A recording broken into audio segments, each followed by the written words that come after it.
All right, so we're going to do a recording of starting a peripheral IV. So first thing I would do is I am going to check the medical record along with the orders to make sure that I am providing the right solution for the patient.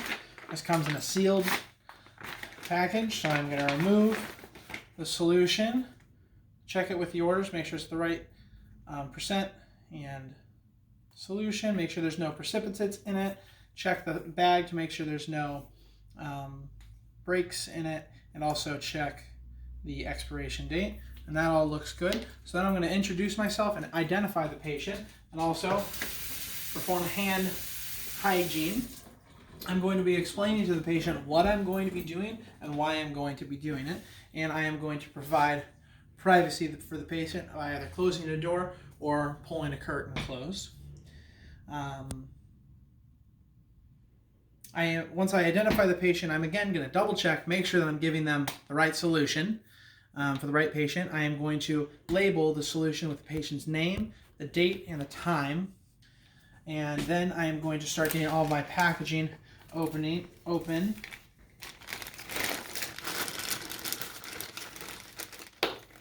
Using aseptic technique. There's a lot of knots in this. I'm going to spike, this thing's really long, this solution bag. So in one hand, I'm going to twist this off, making sure not to touch the inside of the port, and then I'm going to close the roller clamp on my tubing. I'm going to pop the covering off, making sure not to touch the spike, and then in a twisting, pushing motion, I'm going to spike the bag, and then I'm going to hang the bag, but I'm first going to squeeze and fill this at least halfway. We're going to act like that's hung as best as we can. We're going to open the roller clamp, and I'm priming the entire length of the tube, making sure that I get every bit of fluid out. A little bit came on the end, so I need to make sure this end stays aseptic. I have nowhere to hang that, so that's going to go there for right now. Closed all the way. I would also prime my extension tubing, but we don't have any, so I'm not going to be using that. Now I am going to put a towel under the patient's arms, Hello Clear transparent towel, and I am going to assess the patient for a good access site to a vein. If I need to, I could clean any soiled spots with soap and water, or I could shave patient's arm if it was too hairy. But I can get gloves out now that I've found appropriate veins.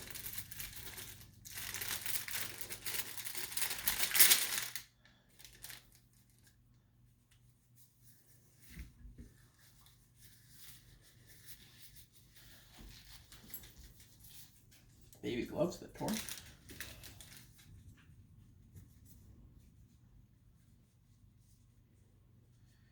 Get the gloves on hands.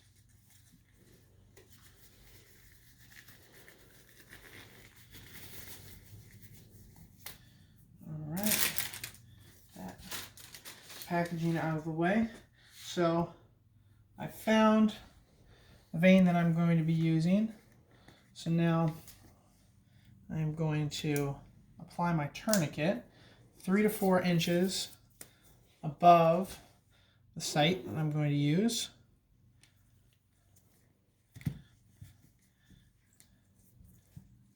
Now I plan on eating this banana, so I don't want to squish it.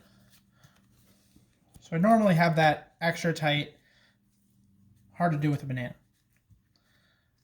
Having both legs of the tourniquet going away from the site, and again, would have that significantly tighter. And I am going to check the radial pulse to make sure it's still present. This will help provide me with a better access to the vein. Now I'm going to clean with 5% chlorhexidine, which I would have a solution of as well. And I am going to clean a wiping motion for about 60 seconds. All the areas that might come in contact with the IV site. Now, when that's done, I'm going to let that dry, air dry for about 30 seconds. And then one of my needles.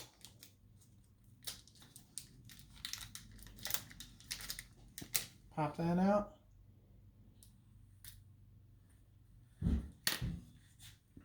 I am now that this is dry, I'm going to use my non-dominant hand to provide some tension and keep the skin taut. I'm going to do this a couple inches below where I'm going to insert the needle. I'm going to make sure the point is upward, holding at the port, going in slowly at a 10 to 15 degree angle. Once I feel give and get a little bit of blood return, I'm going to stop advancing the needle and I'm going to advance the catheter in the rest of the way with my thumb. I'm going to move my non-dominant hand to provide some support for the catheter.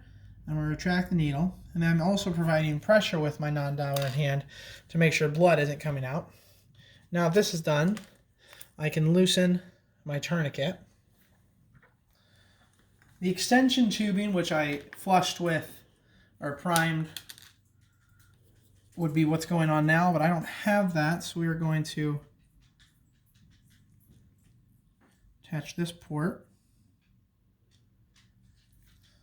All right.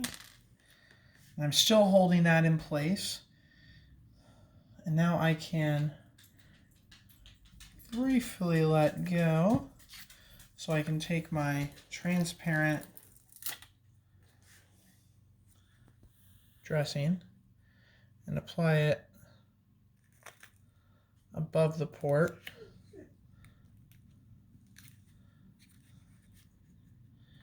Be very helpful if I had used this transparent stuff before. I'm not actually sure exactly how it works, but we're going to call that good for right now. So that's providing support for the vein. And then I am going to label this with the patient's name, the IV site, the solution, the catheter size, and the time that this was applied. And then now I have to think. All right. So now that is attached. I've got this. I can open my roller clamp. I've changed my mind. I'm not going to eat this banana. And we can start infusing. And I am going to check the area around the insertion site, looking for signs of infiltration. I'm going to set the drip rate, and I'm going to check the drip rate, make sure I've got it set up appropriately. Most locations are going to have a electronic device that's going to help me control the drip rate. I'm not fancy, so I don't have that here, so I'm just going to do it the old-fashioned way. I don't actually know what that means, but